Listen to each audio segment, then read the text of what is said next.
Fix it, fix it, fix it, fix it, fix it. Oh, let me check this. Okay. All right. Hello, everybody. I am Dean the Turkey Leg Stir. Happy Tuesday.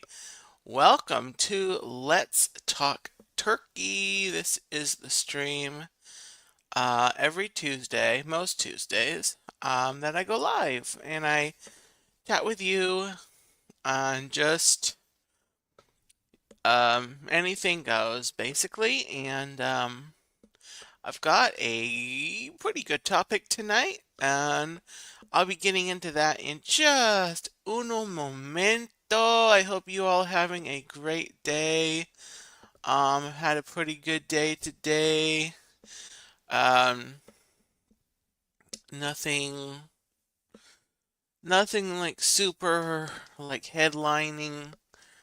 Um, Nothing super newsworthy, except um, um, well, I started the day with some blood work, and so I follow up with my endocrinologist about that in 2 weeks. So that'll give the results of my blood work plenty of time to come through, and so that was this morning, and then I came home and pretty much just kind of spent a quiet day here at the house. Went out for a little walk um, this afternoon, um, and here I am. So let me welcome in everyone in the chat. By the way, thank you for watching. Bop the like button if you haven't. If you are watching this on the replay, first of all, if you can, I am live with this stream at 9 o'clock every Tuesday, or most Tuesdays. I need to make sure I say most Tuesdays.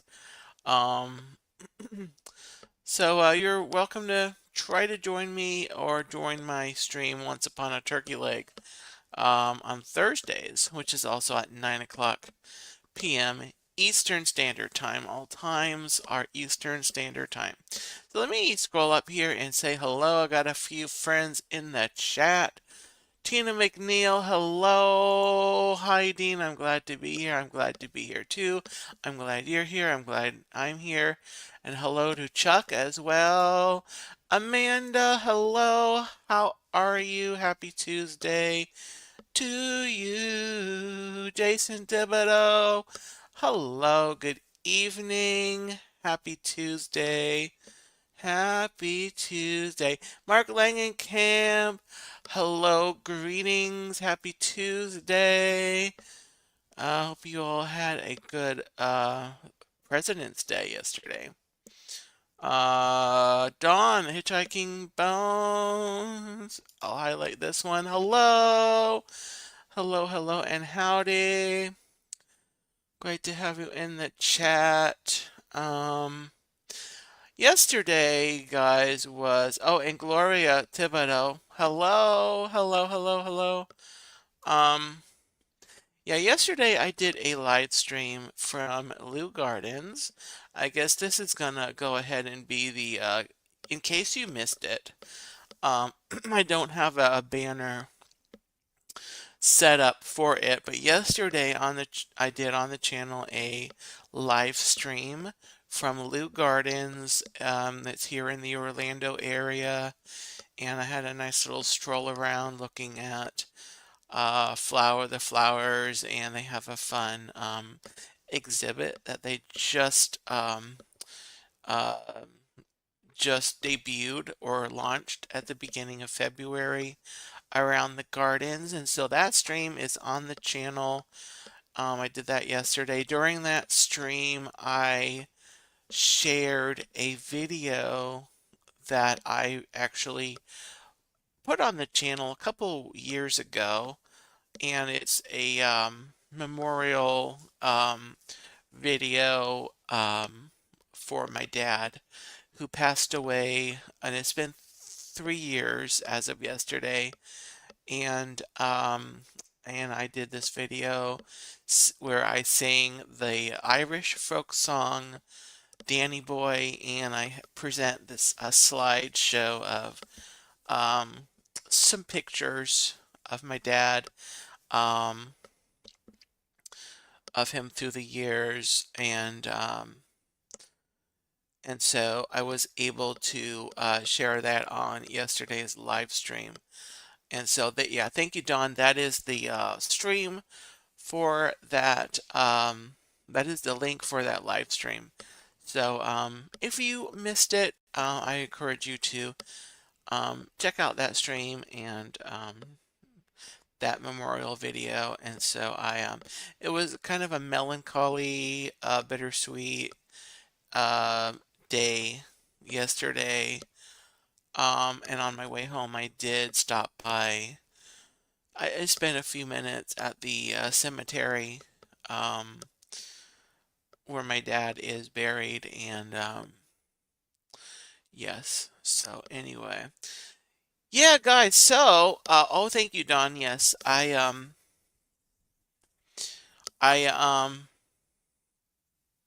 yeah, thank you, Don. I worked on that.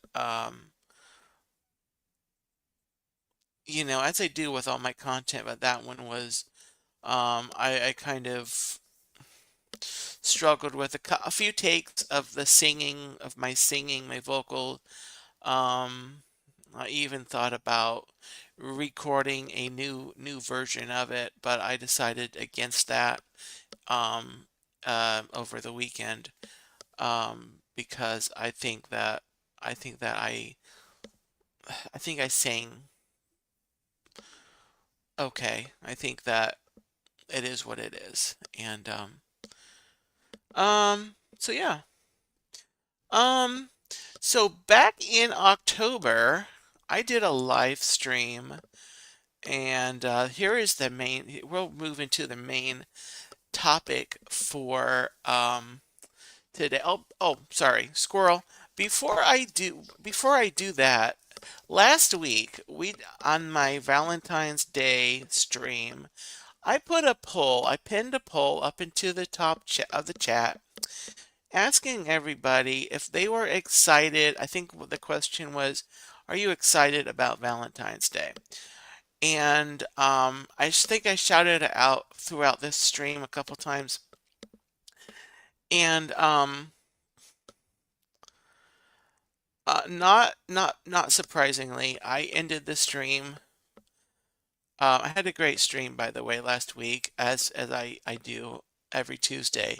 Um, and I went ended the stream, and I realized 2 seconds, 2 seconds after I ended last week's stream that I did not look at the results of this poll that I had everyone vote on. So if you were here last week and you voted on my chat poll that asked, are you excited, or are you celebrating? Are you excited about Valentine's Day this year? Thank you for voting. Here are the results. I had 18 votes in that poll, and it was exactly 50-50. So I had 9 votes excited for Valentine's Day and 9 votes not excited for Valentine's Day. So anyway, now that we're past Valentine's Day, I hope you all had a great Valentine's Day. Jennifer Caruso, hello, welcome in. Jennifer is up north. I was in your stream, Jennifer. I was like ninja watching, background watching, here and there throughout your stream. I watched as you and Ron were going up the ski lift, and then I think the camera was attached to Ron, but going sliding down the skiing down the snowy mountain. That was a great stream, I gotta say. If you haven't checked your stream out, because I know you may Ready? The signal looked really good. And what a unique type of content you don't see, at least I haven't seen from the channels I follow. So thank you for sharing that, Jennifer. And coming home tomorrow to the warmth in Florida. Yeah, well, comparatively, it will be warmer, Jennifer. Central Florida is going to be like in the 60s for a high on Thursday, and it's going to be like rainy tomorrow. But yeah, it'll be better. It'll definitely be warmer. And I don't know, you're further south, so you'll probably be you'll be better off than Central Florida. But yeah, it'll definitely much warmer here. All right, guys. So now with those squirrels out of the way, Mark, Mark, now I feel cold. Oh, well, you're welcome, Mark. Jennifer, 16 degrees here. It is, this thing on my computer says 60 degrees right now. Brian, welcome in. Hello. Happy Tuesday. Welcome in. Okay. Let me just go ahead and get into the main. I want to talk about, Noah, hello, welcome in. Um, so back in October, I did a stream called Unwritten Stories, and I talked about some story concepts that I had dreamed up, just rough concepts. I didn't write out any drafts or anything, and I did not, um, you know, outlines, or anything. There's basically just what you might call the raw dreams um, of a prospective writer and a wannabe author. I'm still kind of in that phase. I haven't really come up with any new stories, but I still the concepts of stories that I came up with, probably within the past, I want to say 10 to 15 years, if not longer. Um, they're still pretty up there in my mind. And of course, I've written down the list here, and I wrote down the stories that I talked about last time, and I had a few more that I want to go through and just kind of share with you these stories that are in my head. And they're all pretty much in the genre of fiction, fantasy, basically. Although the are first three concepts are a project that wanted I was developing, and it was inspired by the Chronicles of Narnia by C.S. Lewis. And I may have teased it on the first part of the stream, but the a huge fan of the Chronicles of Narnia. Of course, Disney um, did a couple installments of the series back in the 2000s, and then Fox took over the franchise, and they did the Voyage of the Dawn Treader, um, the third film, um, and then Disney ended up buying Fox, so now all three movies are Disney. Anyway, Chronicles of Narnia is,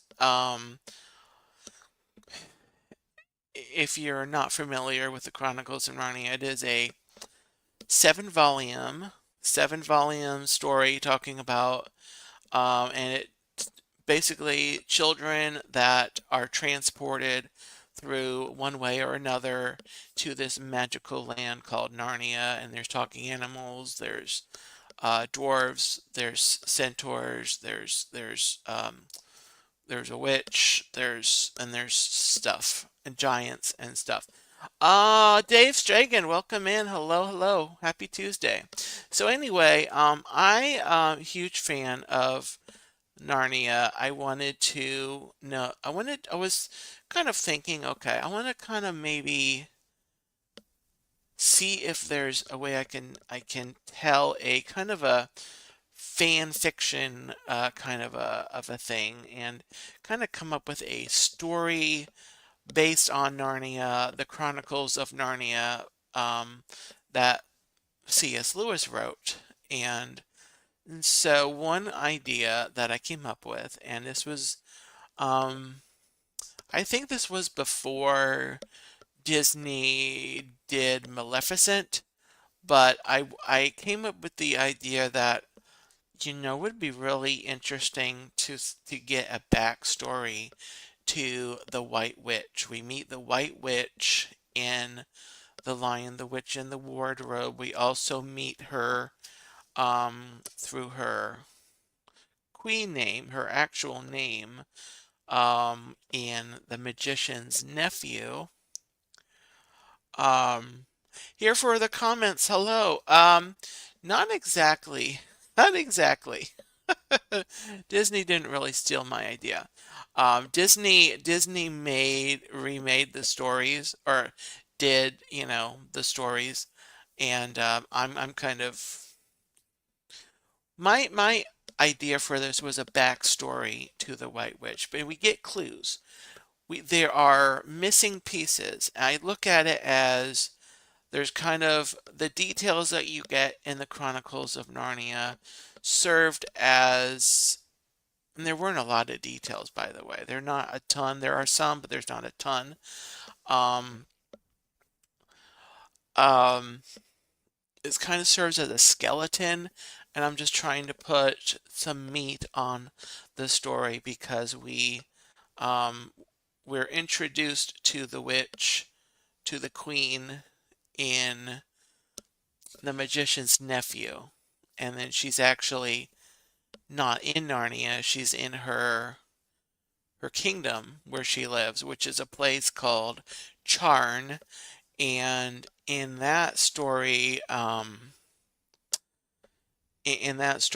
she ends up meeting up with these two kids, two children that have found their way via magic, these magic rings, into her into her world. Um, and she ends up actually coming from that her kingdom into our world, into London, and then making her way into Narnia right at the beginning when the lion Aslan is is creating it, singing it actually, according to the story, according to Narnia, according to the story, um, singing it into existence. But in The Magician's Nephew, the stories are really just written from the perspective of the children. And so, what my story, at least there's this first volume, is called is just titled with her name, which is Jadis, Jadis, and it really just kind of covers her story, her perspective,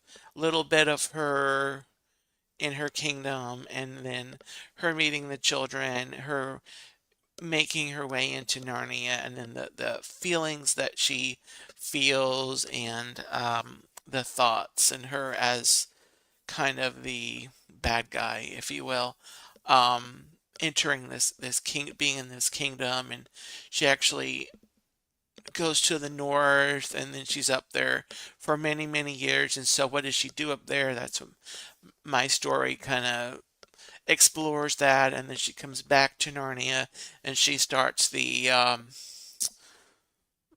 I think 100 or 1,000 year winter. And that's the point that the children and the Lion, the Witch, and the Wardrobe enter Narnia, and it's winter, always winter, never Christmas. Lucy meets Tumnus, and then there's the White Witch, and then Aslan's coming back, and they're meet the children meet the beavers, and they're going to the stone table, and that whole story. And then Aslan ends up sacrificing himself on the stone table, and then coming back to life, and then Aslan ends up killing the queen, and then that's the end of her story. And but there's gaps. We again, the stories are all from the children's perspective, and so the first volume covers this Jadis um, is story, and so that's the first volume.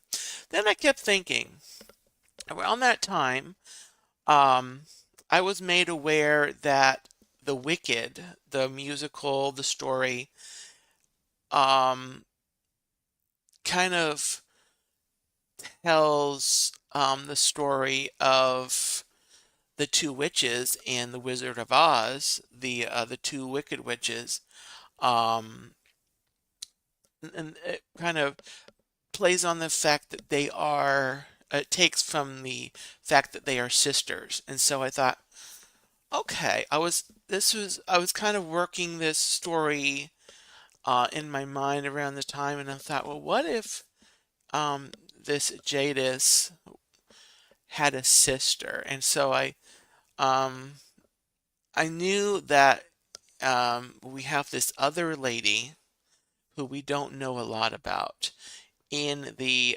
volume, the story, the Chronicles of Narnia story, the Silver Chair. We have this Queen of the Underrealm, and so um, again, I set out to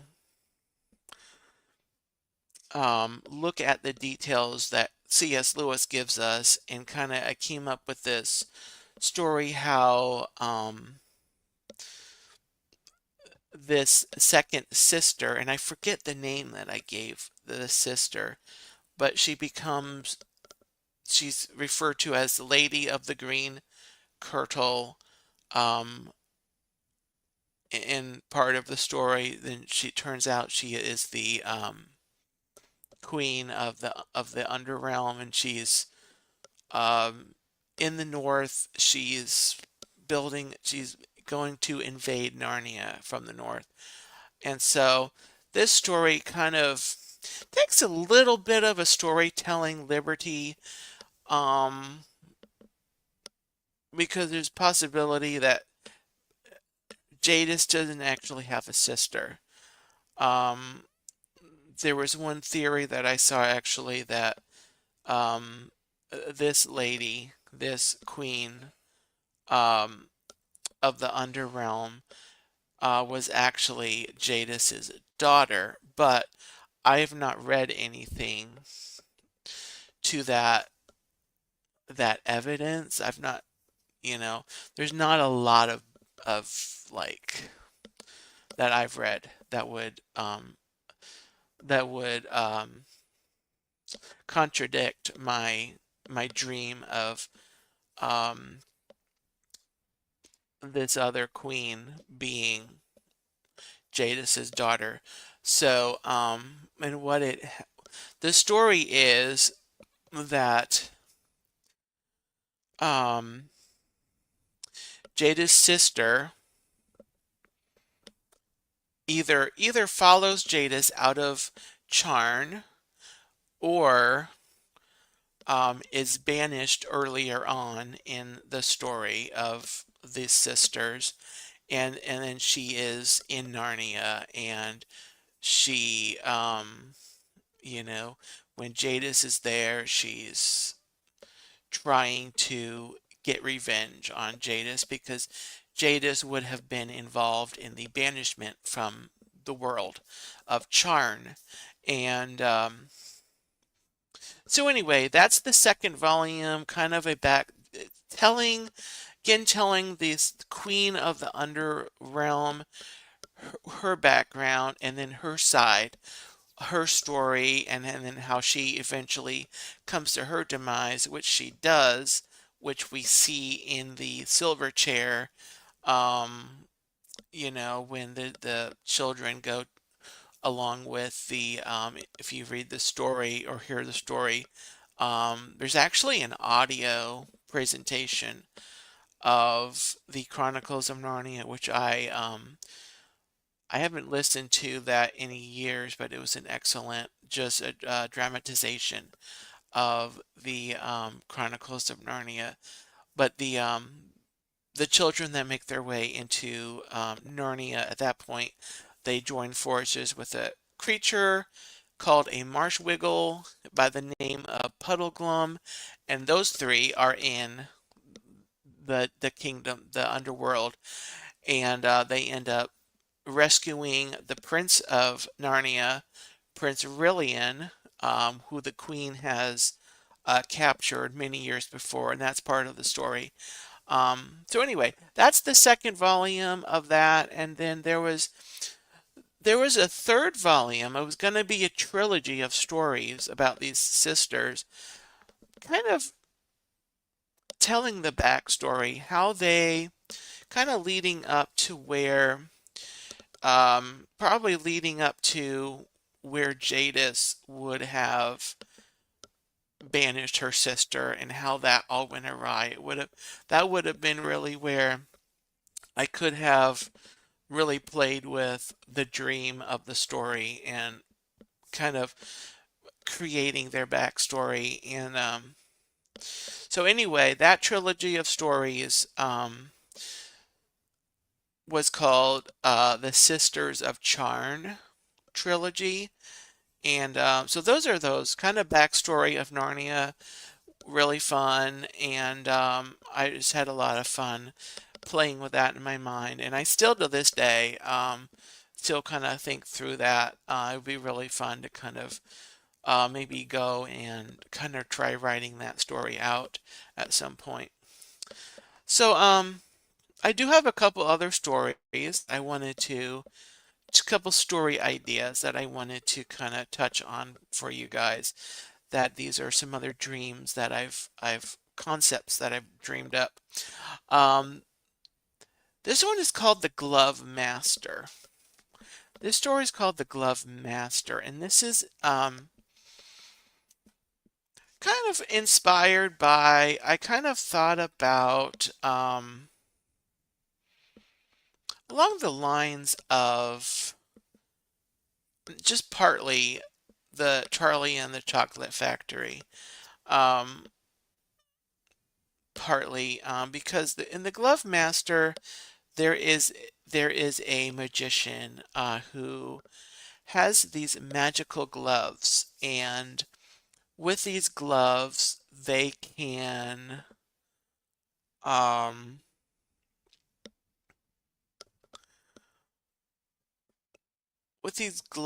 they can basically, you can do anything.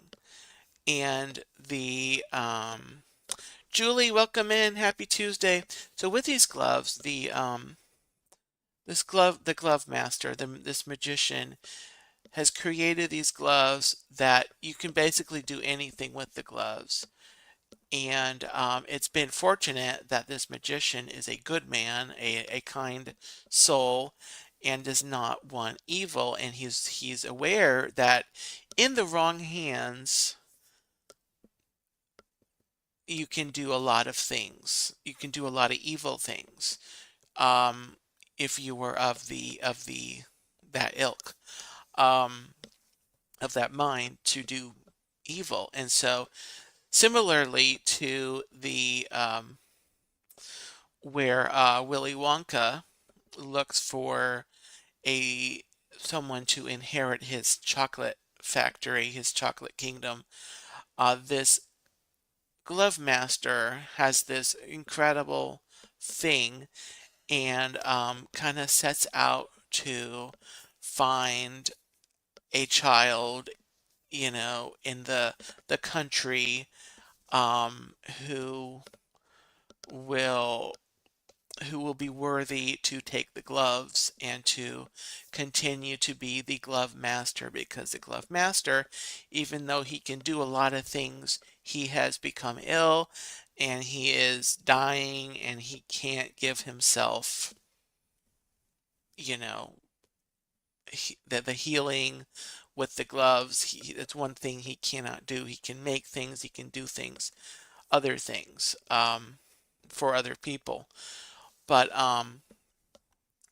so he's looking for someone that he can hand the gloves off to. And so that's kind of the idea of the story is this great magician looking for a child, a young person. And so he goes through this whole process of trying to testing basically and examining different children to determine their worth, and whether or not they can uh, take the gloves and would be honorable recipients, inheritance of the gloves, of the magic gloves. Chris, the Curtis family, hello, welcome in. Happy Tuesday, welcome in. So that's that story. The last story is called, so that story was called just the Glove Master. This is next story, and the last story that I have that I wanted to share about is called The Houses of the Tempter. So this is kind of going into kind of a religious Christian type story. It's actually based, kind of inspired by the Pilgrim's Progress story, if you're familiar with that, by John Bunyan, I think. It's an allegorical tale of this man called Christian who's making his way to the celestial city, and he has to overcome all these obstacles and things on this journey. And so similarly, you've got this young man who is on a journey for um, he's actually I'm not sure exactly what their circumstances are, but he's got some kind of a ultimate destination, like a castle or a somewhere he's going to, and I forget why, but I just pictured this long road on, going into a valley, going into, through forest, but along the way, and this really kind of gets into like dealing with like the flesh and really being tempted, hence the name, the houses of the tempter.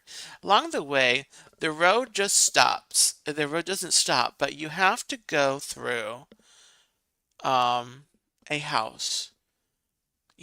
Picture, kind of also another image that popped in my mind was the Wizard of Oz, where they're going along the yellow brick road, and the scene where they have the trees that throw the apples, and the witch goes on top of the house. Instead of the house being off to the side, you would have the house in the middle of the road, and you would have to go into the house, through the house, to continue off to the other side, to continue on the journey. Well, in this house, which could be a resting point or it could not, but in this house, there's someone, or something that's tempting the young man to, well, I guess they're not resting, because this prince, or this young man who's doing the journey, um, has to keep going, has to get there. And so when you're going through these houses, whatever or whoever's in that house is tempting that young man with something, some kind of sin or, bad thing to kind of detract him from his goal, to also to um, stop him on his way from where he's going. So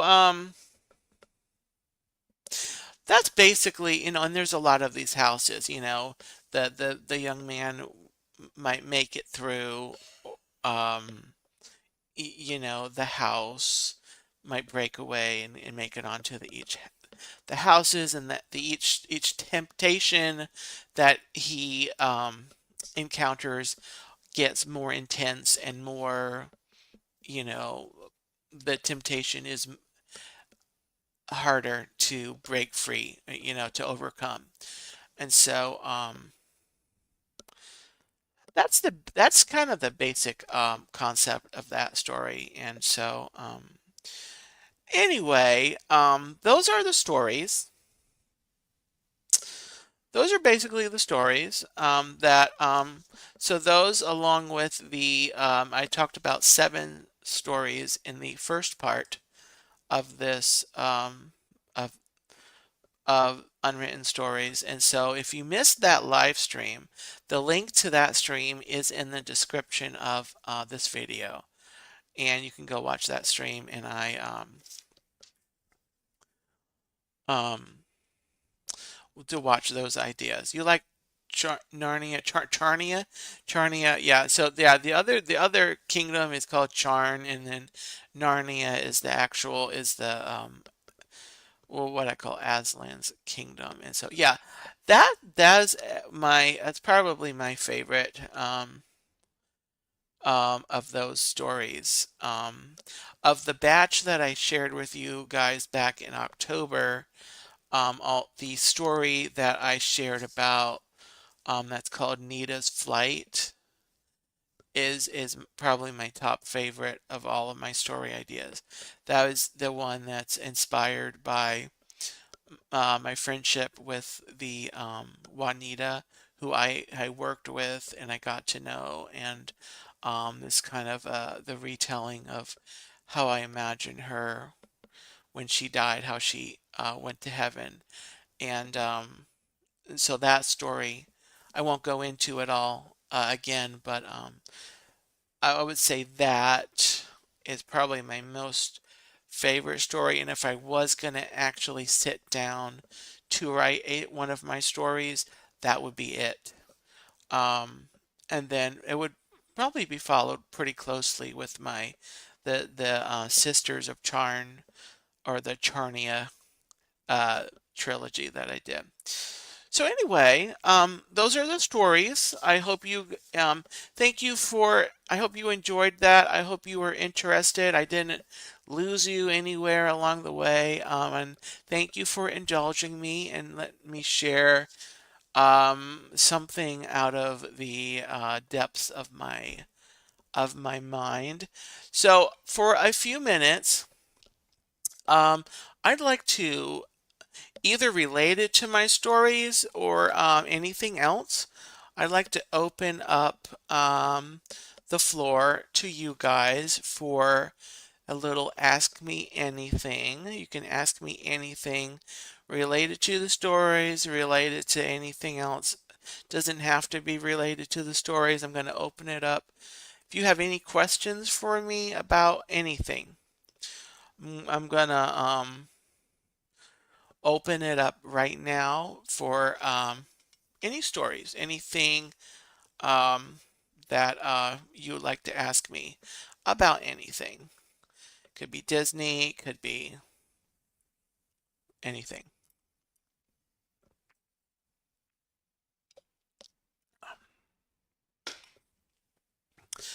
You're welcome, Jennifer and John and Tina. That's something I wanted to share, and um, I had so much fun the first part with part one that I had to do part two and then talk about some of these other stories. While I'm waiting for questions, if you have any, Doing a programming note, guys. Next week, it's possible that I will not be doing my streams, Let's Talk Turkey or Once Upon a Turkey Leg. I will know, I will have that figured out by the weekend. And if I realize I'm not going live next week for any either of my streams, I will be doing I'll be doing a weekend chat. Um, probably maybe fairly short, but Saturday at 9 o'clock. I would set that up. That's if I realize and decide I'm not um going live next week. Okay, Don, Don asks, what are your thoughts on the end of virtual queues for Tron and Tiana's Bayou Adventure? Um, I fully support it. I think I think the virtual queues are okay for right when the ride opens, but I think once you get to a certain amount of time, it's time, months, a number of months, 4, 6, whatever months, um, even up to a full year, but that would be the absolute longest. I think it is absolutely time to just get rid of the virtual queue and I haven't actually looked at articles about this, but just the general idea of the virtual queues for these rides going away, I think, I think it's time. It's time. It's overdue, and I'm glad it's happening. So I am all for it. 10 out of 10 Disney on that. Um, because they're still going to have the lightning lanes. Um, they're still going to have those for, a a I guess they're still going to have any. Like I said, I haven't read any details on these. Um, but yeah, I'm all for it. I am all for it. Um,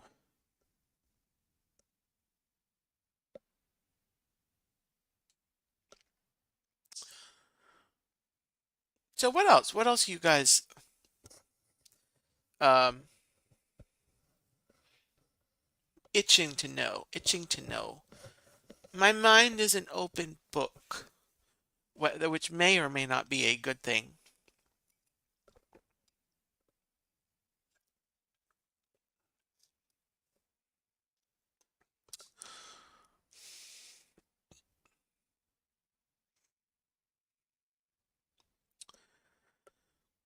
Um, Trying to think what else.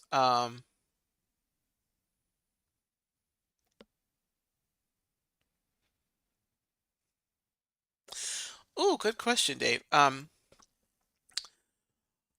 a Floridian, have I ever seen snow? I have seen snow. The times have been few and far between. The last time I saw snow was in um, okay, what year was that? I want to say it was 2013, the last time I saw snow. No, no.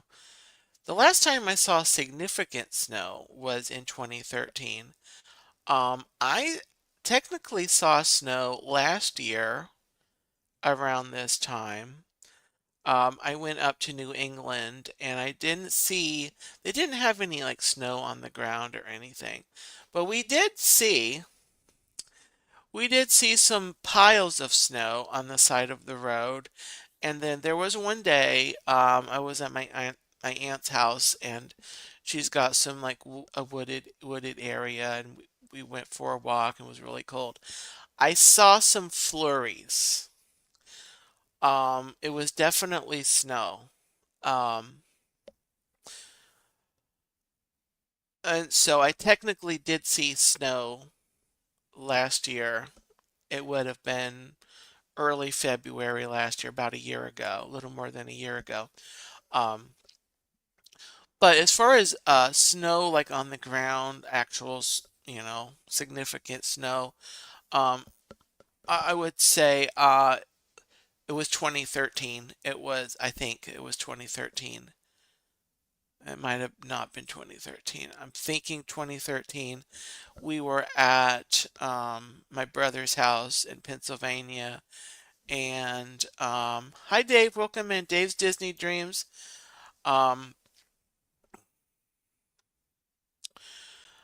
um, and so we were visiting there. It was after Christmas. It was right after Christmas. It was right after Christmas or New Year's. We were up there, up in Pennsylvania, and visiting. But I've seen snow a couple other times. When I was growing up and younger, we spent some we had some visits up in New England visiting my grandparents, and I remember specifically we spent one Christmas up there. I don't remember how old I was. There was anywhere from like I don't know, anywhere from age 6 to 10. I was kind of guesstimating when I would have been up there. But anyway, I have seen snow. The times have been few and far between. Um, but I have seen snow. Julie, that's a very good question. What is my favorite movie? Oh my goodness. Well, so that depends on if you're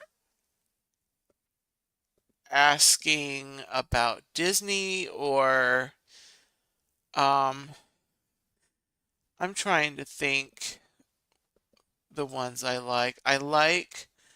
I'm huge, I mean, as evidence from the fact that I was telling you about the Sisters of Charn trilogy. I have a thing for trilogies. There's something about the three volume set of stories. So I would have to say, towards the top, I really do like the Star Wars, the original trilogy, as well as the prequel trilogy.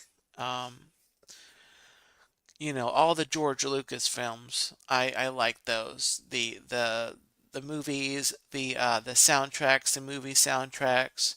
I like the Lord of the Rings movies. I like trilogies. I like the Hobbit trilogy. They came out with. Uh, I enjoyed the first three Indiana Jones movies. I liked, and then they kept making this the fourth and the fifth Indiana Jones. I won't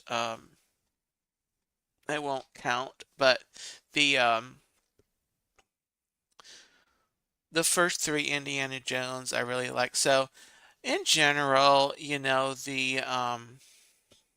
that's right, Dave. Star Wars is a trilogy of trilogies. I wasn't a fan really of the sequel trilogy, the one that Disney did. Um, I liked I kind of liked the soundtracks. It was John Williams again, and so John Williams, of course, is a legend. But um, the actual movies, I just for those. So to kind of answer your question, Julie, basically the trilogy of the movies. I can't really narrow down like one one specific uh movie, but I'd have to say that's the Star Wars.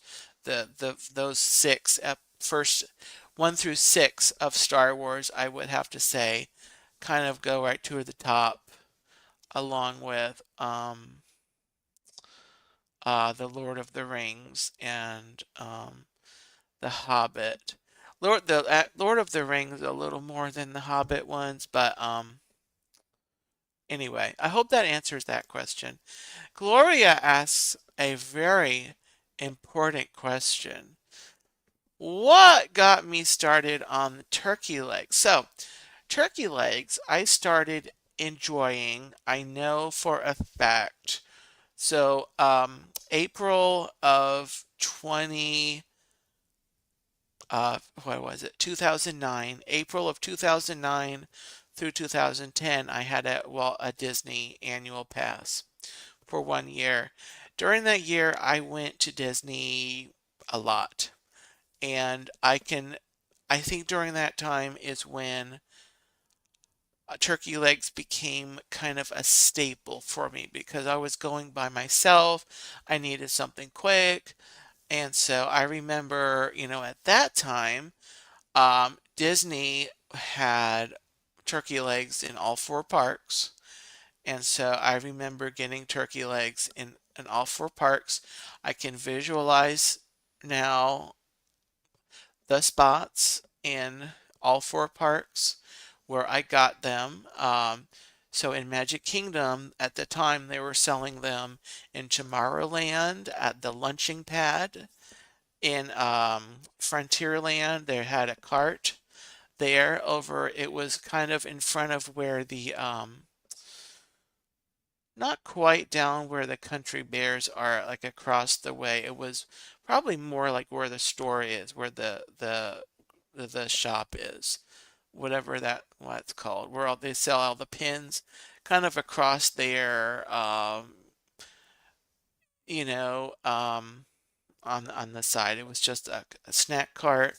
They sold turkey legs and a couple other things. So those were the spots in Magic Kingdom. I remembered, getting turkey legs. In Epcot, it's the same as it always was over in the American Adventure, the Fife and Drum. That's the Epcot spot. In Hollywood Studios, and they don't sell them there anymore. Disney, if you're listening, fix that. They sold them on Sunset. Is it Sunset Boulevard? The road the little street that goes up to Tower of Terror. One of those, in one of those. I think they just do drinks now, but it's got like a window. It's a little building there on the left as you're going towards Tower of Terror. Um, and they sold turkey legs there.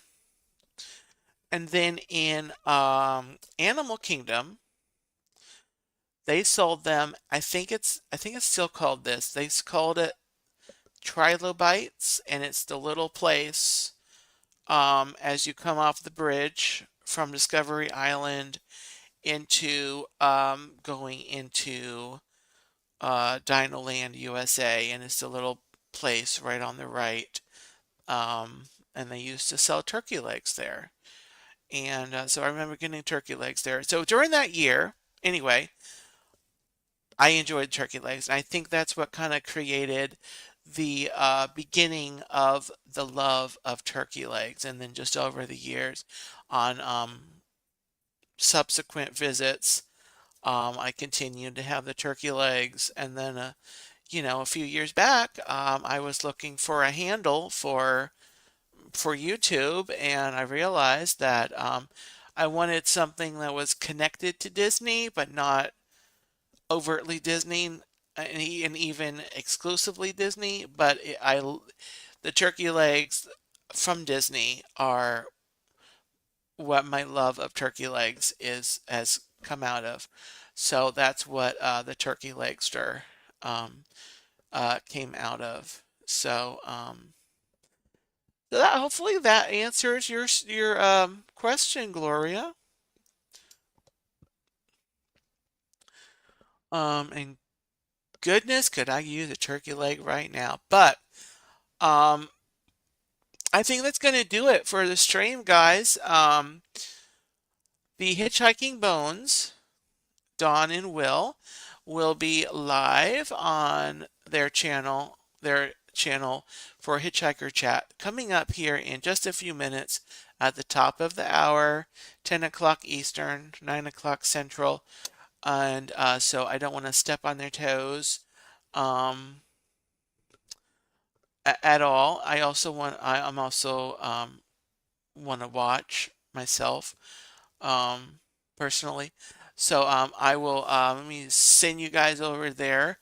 Um, if Don, you're still in here, or one of the mods, you want to have the stream link for that. I don't have that handy. I should have had one of you guys grab it. Oh, thank you, Tina. This one right here, Tina. Thank you. So anyway, stay tuned for notifications, guys. I will on whether I decide I'm going live next week, and if I'm not, remember there will be a stream, a chat about something Saturday night at 9 o'clock, and possibly. But if not, I'll see you guys Thursday for Once Upon a Turkey Leg. And yeah, so thank you guys for watching, everyone watching live. And again, all you on the replay, let me know, say hello, would appreciate it. And so you will have a gobbletastic evening. Take care, and until we meet again, bye bye.